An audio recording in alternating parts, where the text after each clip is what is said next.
Into some sort of custody here in Watertown.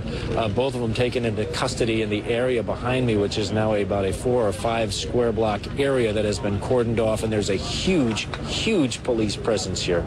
And actually, we're going to have Gabe step right in here because he was... Gabe, you were positioned over Yes, behind at Dexter and Nichols. And tell us what you saw from the moment you stepped on the scene. So, I followed a couple of squad cars down to Nichols Street towards Dexter. It was immediately a chaotic situation. I jumped out. There were a couple of other journalists there. We ran towards the scene. The police had, from multitudes of agencies, all had their weapons drawn, pointing at a vehicle that we could not see from our vantage point. They were screaming for somebody to put his hands up, to get out of the car. At some point, he did do that. Because then we could tell that the officers were relaxing. We still couldn't see the car or the suspect. Then at some point, they brought him from his vehicle to a police car. He was completely naked. He'd been, during the confrontation, I did hear him, and I believe you may be able to hear this on the tape we shot.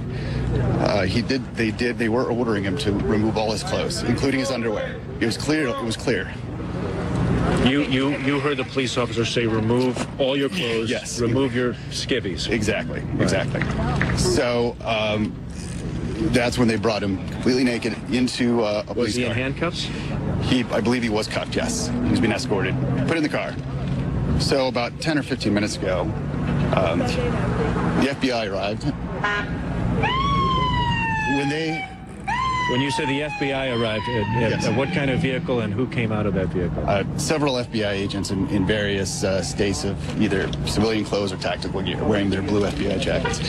They came out, they went to the vehicle where the suspect was seated and removed him from the vehicle at one point. Now, at this point, they'd gotten him dressed. He was still barefoot. He was wearing pants and a jacket, handcuffed from behind. They led him away from the vehicle towards a wall of a business. They shined flashlights in his face, and it looked like they were taking photographs. I couldn't tell exactly what they were doing, but it looked like they were taking photographs of his face.